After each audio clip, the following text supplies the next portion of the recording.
Hi guys, welcome to the Wrestling Retrospective, and in today's video I'll be doing my review of AEW Revolution 2025.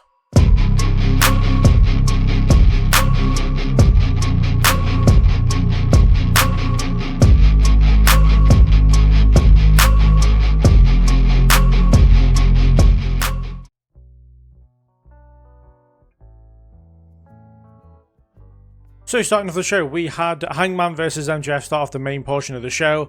And yeah, for me, they had like the two best wrestlers bell to bell in AEW history. I know that like we have Will Ospreay and stuff who's considered the best, but as far as like in AEW alone since the beginning, Hangman and MJF have been the two best wrestlers in my opinion. But it felt like they were holding back a bit. Like, it wasn't a bad match at all. It was a very, very good match. But I don't know. I kind of went in expecting a lot more. I don't know whether they're going to have a trilogy of matches or maybe just a couple of matches. And that's why this one kind of felt like, they were holding back a little bit. But yeah, there was at times where Hangman pretty much had MJF dead to rights. But for me, this was MJF's match to lose. Like, he wrestled by far the better match, in my opinion. Some highlights for me, the tombstone on the open chair was very innovative, but like looked awful. The face buster that Hangman did to MJF looked awful. Like he dropped him straight on his forehead. I don't know whether that was just wrong. It was supposed to be like an interpretation of Angel's Wings, Christopher Daniels' finisher. But yeah, for me, as I said, as the match as a whole, it was very good. One of the better matches of the whole show. But for me, it just felt like there could have been a bit more. Like it could have been, I don't know, as I said, it might be the fact that my expectations are way too high because these two are arguably two of the best wrestlers, two of my favourite wrestlers in AEW history, that I was expecting a bit more. And maybe they're just waiting for a different match to absolutely go in for it. But yeah, for me, I said it was very good. But yeah, I just expected a little bit more from them both.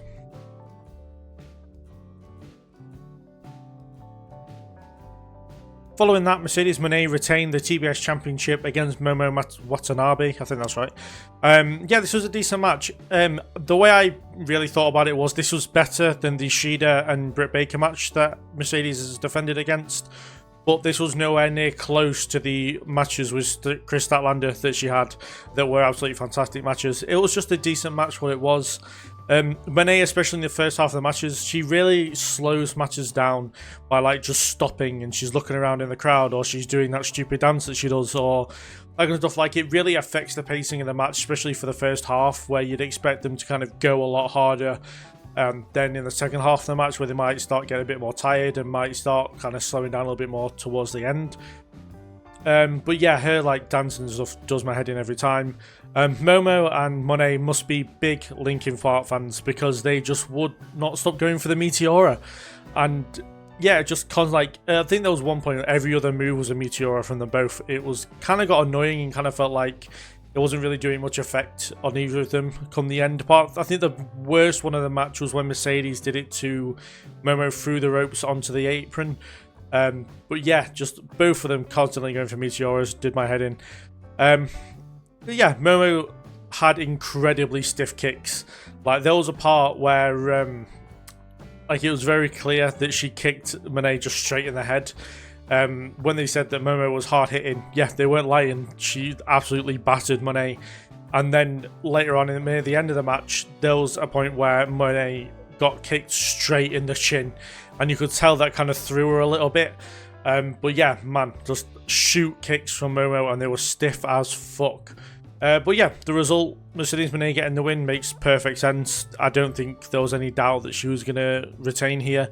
I don't think we've seen anyone since maybe Statlander's second match who's really had that kind of effect on Mone where she's felt like she's going to be in jeopardy of losing the title.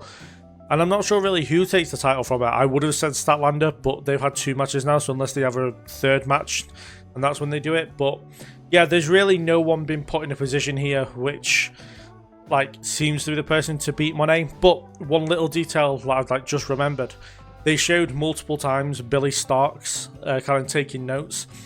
I think it's because Momo at Wrestle Dynasty, Momo pinned Athena. And yeah, I know this isn't a Ring of Honor type thing, but it's very interesting that Billy Starks is starting to befriend Momo as she's the first person in like 2 years to pin Athena. So that's very interesting, but obviously we don't cover Ring of Honor, so we probably won't talk about that much. But yeah, for me, I would love to see like Billy Starks take the Ring of Honor World title from Athena, and then Athena come, I don't want to say up to AEW, but it kind of is a bit like that.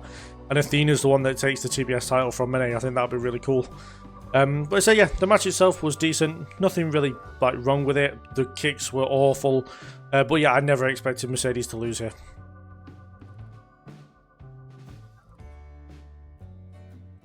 Following that, we had Swerve defeat Ricochet to become the new #1 contender for the AEW World Championship. And yeah, the entrance, first of all. Swerve's entrance had like a special drummer to it. The drummer, like as an individual, he's played by himself before Swerve came out. Really good drummer, like really cool. But he kind of ruined the entrance a bit. Like the drum beat of the song didn't fit what he was doing. It kind of felt... Sorry, Phil, it sounded like a complete mess.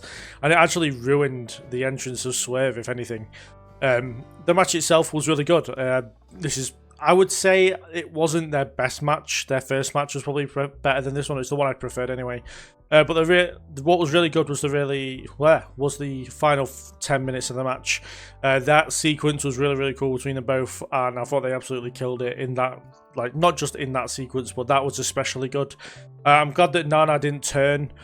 But yeah, it was pretty evenly contested until Swerve pushed Nana. When Nana left, it kind of went more towards Ricochet for a while.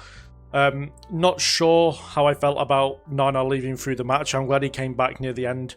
But it seemed very dramatic. You know, as a viewer, and Nana knows like that Swerve is incredibly emotional going into this match because he A, wants to beat Ricochet, and B, he's trying to do it for Nana to get the rope back. So it makes sense that like Swerve thought that Nana was a referee and he pushed him away. I just felt it was a bit too dramatic from Nana. There was no reason for him to really leave. But yeah, from that point, Ricochet controlled most of the match. Like even when it evened out a bit, Ricochet had the majority of the offense. Swerve never really had full control of the match. As I said, even in the final sequence, they were trading back and forth a lot until Swerve got that kind of kill shot in, did a finisher, and then got the pin. But yeah, for me, this was Ricochet's best match since Adam Cole at TakeOver Brooklyn. I know I said that these two's best match was the first one they had, but just Ricochet's performance alone, like, for me, was as good as he did against Adam Cole at TakeOver Brooklyn. I don't know if that kind of contradicts me a little bit. I hope that does make sense. But yeah, the match really good. I'm very happy that Swerve got the win. Happy that he's back in the world title picture and #1 contender again. It makes the most sense as well with what happens later on in the night. That him as a babyface is going to go for the world title again almost a year from when he won the first world title. And yeah, it's a really good match. I'm curious to see what Ricochet does next, just because we've only seen him really interact with Swerve. So yeah, it's very interesting what goes on for both after this.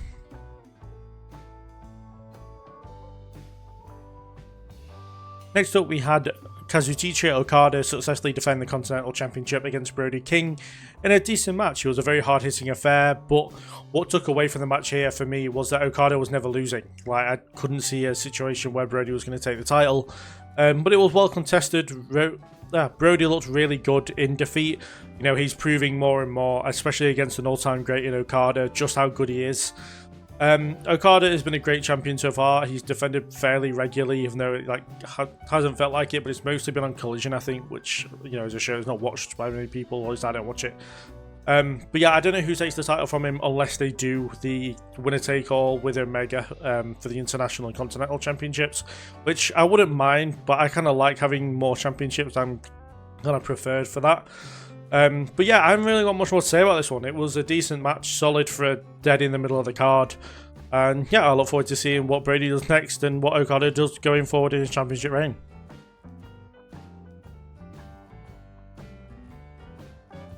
After that, we had the Hurt Syndicate, and they defended the title successfully against the Outrunners. For me, it was the weakest match on the show. Yeah, like, I know it's weird to say, it's kind of once MVP fired up the Hurt Syndicate, it kind of put the writing on the wall for the rest of the match. Bobby Lashley and Benjamin were fairly dominant throughout. I know that like there are times where the Outrunners did get on top of the match, but that's just natural of the flow of a match, that they weren't going to have a complete squash, unfortunately. But yeah, what took away, similar to the Okada match, was we knew that the Syndicate weren't going to fucking lose here, and therefore, you know, it kind of wrote off the Outrunners from the beginning. It felt very one-sided. I found myself getting distracted during the match by like social media and stuff. But yeah, for me, as I said, there was no doubt in who was winning the match. I like how Lashley and Benjamin have been presented in AEW as incredibly dominant. And yeah, even MVP as like part of the unit, like firing them up. As soon as that happened, the match, at least the feel of the match changed. And yeah, I look forward to seeing what Lashley and Benjamin do next as champions. I do want to see that match against the Murder Machines. I feel like Cage and Archer versus Lashley and Benjamin will kind of see a different kind of match for them, as it feels like Lashley and Benjamin won't be as dominant in that match. But Archer and Cage are believable people to be able to really take a fight to the Hurt Syndicate. But yeah, say for the Outrunners, I can't help but see them as just a comedy team. So it's kind of like I just expect them to go down to the lower mid card again, do stuff that makes people laugh, and kind of stay with that, and maybe have another tag team title down the road against another team. But yeah, for me, yeah, not much to say on this one. It was a decent match, but yeah, Lashley and Benjamin were 100% winning, so it kind of took away from it a little bit.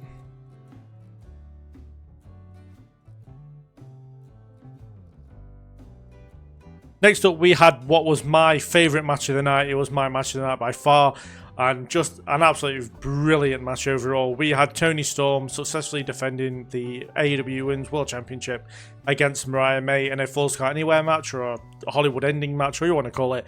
Yeah, I loved how it was just hard hitting from the beginning. Those two beating the crap out of each other on the entrance. We had a table spot early. Luther got taken out early. And yeah, just an absolutely no holding back at any point. Yeah, Mariah May had a taser, which like was very surprising. I'm glad that it actually wasn't used, but holy shit.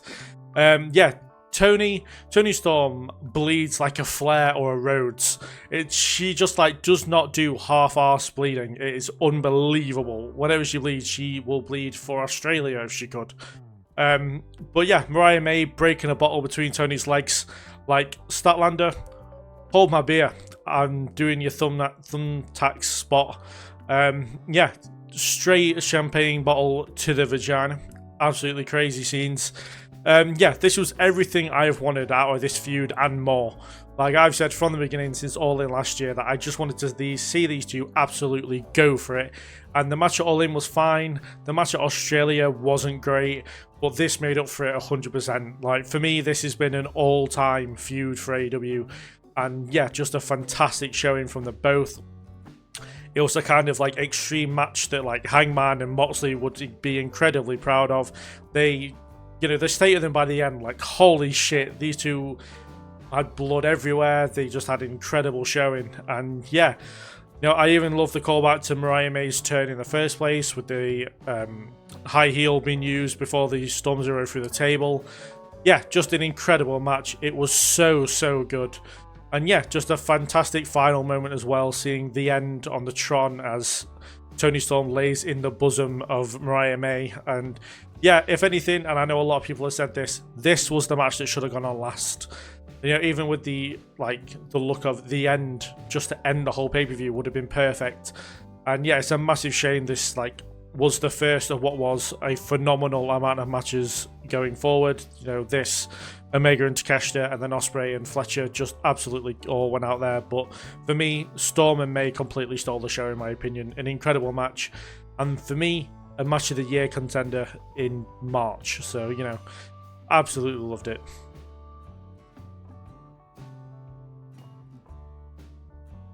After that, we had Kenny Omega defeating Konosuke Takeshita to become the new international champion.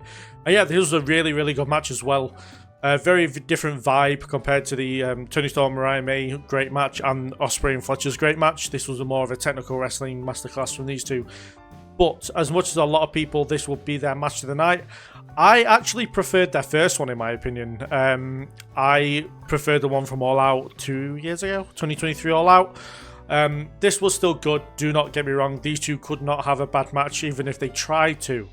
But yeah, for me, I just preferred the first one, in my opinion. I do think Takeshita should have won. I felt like, you know, him getting that big win helps him more than it does Omega, but I get why they put the title on Omega. Especially if we do get the unification match between Pin and Okada at All In. But yeah, you know, it's Kenny Omega and Takeshita. You really... I don't know, it's just positives all around. You really don't expect them to have a bad match, as I've said. I'm trying not to repeat myself too much.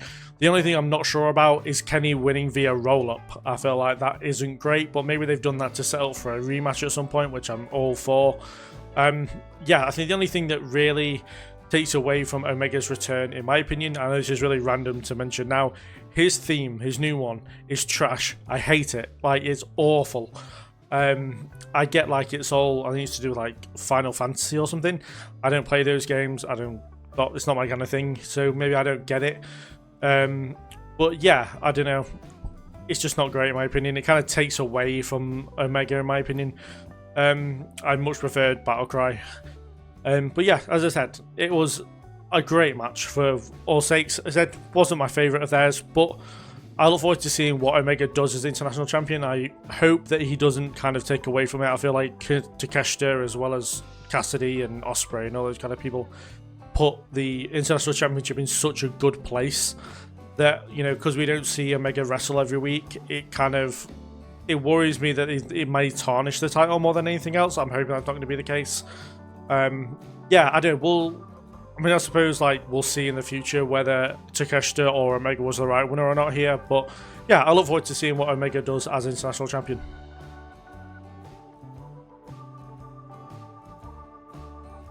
Following that, we had Will Ospreay defeating Kyle Fletcher in a steel cage match in what was a very, very close second. For my match of the night, it was very, very good. Like, what a match it was. It was violently beautiful. So good. But Kyle Fletcher probably should have won. Like, I'm not taking away from the match at all. They both were incredible throughout. But for me, I feel like the only way this kind of works, in my opinion, is as if Ospreay now goes on to win the World Championship at some point. But yeah, for me, Fletcher probably should have got the win in this one. I think they've had 4 or 5 matches now. If Fletcher had got the win, it would have been more even. I think maybe we could have had a rubber match for the number 1 contender for the world title or something. But the match itself was so good. I really liked how they told the story of Ospreay's inexperience inside a cage. I think they said on commentary it's like his first ever cage match, which I kind of don't believe, but maybe it's true. I don't really watch New Japan, so maybe he didn't have one in New Japan, or they don't do cage matches in New Japan. But yeah, both guys had good chunks of the offense in this match, and yeah, like they were both incredibly bloody by the end as well, and blood didn't really take away again from this one. It worked really well, and the fact that they did multiple moves to set off the bleeding again. Kyle Fletcher and Ospreay were in absolute states by the end of the match. But yeah, like it, and also the case of blood, it wasn't like, it didn't feel unnecessary after the Mariah May and Toni Storm match. If anything, it helped the pay-per-view even more by having that much blood. Like, the ring mat was absolutely covered by the main event, or at least by the end of this match, in blood. It was pretty grim, but pretty cool at the same time. I do like extreme matches, as you all know. Yeah, I actually believe that Fletcher should be the future of AEW, in my opinion. I think him and Ospreay, this won't be the last time they ever meet or anything like that. I think they're going to meet many, many times over their careers. And hopefully next time we see it, it'll be in a more main event position. And I know this one I'm like second to last, but I mean, like, for a world championship, I feel like these two would absolutely kill it in a classic world title match where there's kind of no stipulation to it and they kind of go back to having singles matches. But yeah, some highlights for me. The styles clash into the thumbtacks made me crease. It was absolutely grim. Of course, the Spanish fly off the top of the cage. Thank fuck they completely missed the thumbtacks. Imagine how much worse that would have been if they'd landed straight in the thumbtacks, as well as coming from that kind of height. It would have been brutal.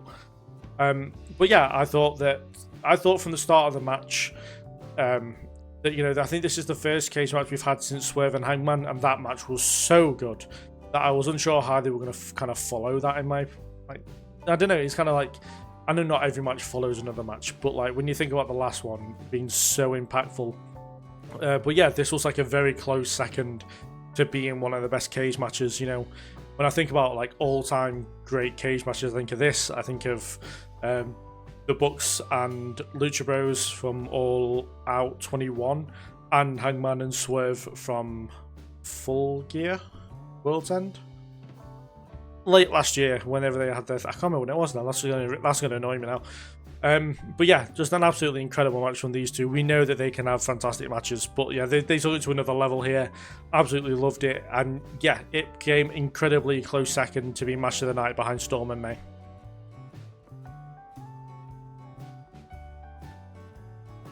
Last, but certainly one of the least, we have the main event where Moxley defeated Copeland and Christian Cage in a three-way match to retain the AEW World Championship. Firstly, thank fuck Adam Copeland did not win. They avoided a huge mistake having Moxley win or having Cage win. As long as Copeland didn't walk out champion, that's all I cared about. Secondly, the match itself was fine. Like, it was definitely one of the weakest matches on the card. It was probably one of the... I'd probably argue it was like the second worst match on the card. Moxley controlled the match like the complete first quarter of the match. It did even out a little bit, but it never felt like Copeland was going to win. It never felt like the title was ever in jeopardy. Even after the 3 spears that Moxley took, it just did not feel like Copeland was ever going to win. Or maybe it was just me being naive. Moxley hesitating to do the concerto was stupid. It was so dumb. Like, after everything that Copeland has done to the rest of the Death Riders, you'd have thought he'd have done it not once, but 3 times, instead of hesitating doing it twice. Yeah, it just does my head in when they always hesitate to do that stuff. Respect to Bryce Remsburg. He loves taking a bump at least once a month. Honestly, it feels like every pay-per-view this guy takes a massive bump. But nothing comes close to him taking a Canadian Destroyer all in 2023. But yeah, just... Oh man, just thinking about the Moxley thing does my bloody head in. Jay White, I think he hit Adam Copeland on purpose. I think he realised that if Adam Copeland had become champion, that would have held him back from becoming world champion even more. Yeah, Wheeler Yuta, he's such a good lad. Came back to help Moxley again. I know that he was mad with Moxley, but you know, Wheeler Yuta always sees the light in the end and sides with the right team. Yeah, Cage cashing in here made 0 sense at all. It was massively wasted. I said to Bobby from Bobby's Breakdowns, you know, good friend of the channel, last night that I feel like they put the contract thing on Christian Cage with a different idea in mind. When Cage won the title, when Cage won the contract, Danielson had just won the title, and the idea was that Darby Allin was going to be the one to take the title from Danielson. Therefore, Cage would have taken the title from Darby, maybe. But because they pivoted and went with Moxley, they now kind of booked themselves into a corner with Christian Cage being the person holding the contract. So they had to quickly... I said in the message I sent to him, I said that instead of booking around Christian Cage having that championship, they kind of just had him fumble it to like get rid of it almost. Yeah, in my opinion, it held comparisons to Otis when he won Money in the Bank, when they put it on Miz to quickly get rid of it to then give the title to Bobby Lashley. And like when they put the Money in the Bank on Damien Sandow and Cena quickly beat him for it as well. It just like, it was a massive fumble, massive waste, and it actually would have... Having Cage win the match and become world champion was like the second best thing that could have happened. But there was no point in him cashing in here unless that was going to be the outcome. But yeah, I don't know. It just kind of... I'm with everybody else. This was a pretty trash main event overall. I am happy though that Moxley won. Moxley is one of my favourite people in AEW. I'm going to back him no matter what. You see I've got my Death Jitsu shirt on because I was such a big fan of Jon Moxley, and it's like the only thing close to Jon Moxley merch I can actually get in the UK without paying ridiculous amounts for delivery from AEW Global. So yeah, I'm happy with that the AEW World title stays with Jon Moxley. Very happy that Copeland didn't win.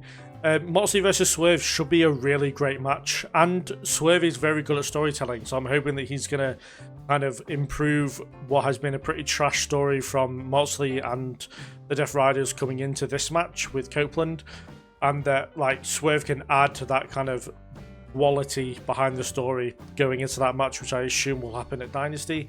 At least I hope it'll happen at Dynasty anyway. But yeah, so hopefully Swerve being injected into the Death Riders storyline will improve it. The match overall, pretty bad, I'm not going to lie. Probably one of the worst matches of the night. Probably one of the worst endings to a pay-per-view in AEW history, in my opinion. Yeah, Mariah May and Toni Storm definitely should have gone on last.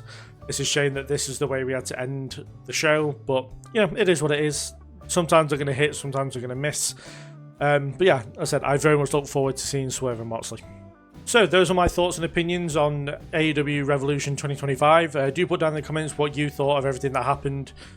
Go and complain about how bad the main event was, and we'll have a good discussion about it, or it won't be much of a discussion, it'll be more of an agreement. But yeah, like, do comment below your match of the night. Mine, of course, was Toni Storm versus Mariah May. Holy shit, what a match. Yeah, one of the more funny moments of the event, when they interviewed them people for Queen of the Ring, and that woman pretty much exposed the entire business, was hilarious. I even tweeted out, like, just as a bit of fun, that Travis Scott punching the fuck out of Cody was bad, but that woman saying, oh, it was something down the lines of, oh, the wrestlers know who's going to win before we do, was so much worse. Like, I don't know why she said that. She should have just said, oh yeah, I loved, like, you know, learning the terminologies of wrestling or whatever. No, she decided to fucking say something stupid instead. Oh, it was so funny. But yeah, you know, it was a really good show overall. There was a fair few downs. You know, the tag match wasn't great. Okada and Brody King was fine, but only fine. And the main event sucked ass. But it was incredibly helped by Hangman and MJF, Ospreay and Fletcher, Omega and Takeshita, and of course Toni Storm and Mariah May. Yeah, main event should have been Toni Storm and Mariah May, as I've said multiple times. But yeah, so do put down in the comments anything you want to talk about the show, anything you think about the show. Do like the video if you enjoy it. And yeah, thank you very much for watching. A lot of stuff for WrestleMania coming up now, as well as coverage for Dynasty as well. A series of videos are coming up for the landscape of WWE after WrestleMania, which similar to what I did last year. So do look out for them coming up, as well as many profiles coming up as well. Thank you very much for watching. Hit that subscribe button, stick around, and yeah, thank you very much for watching. I'll see you in the next one.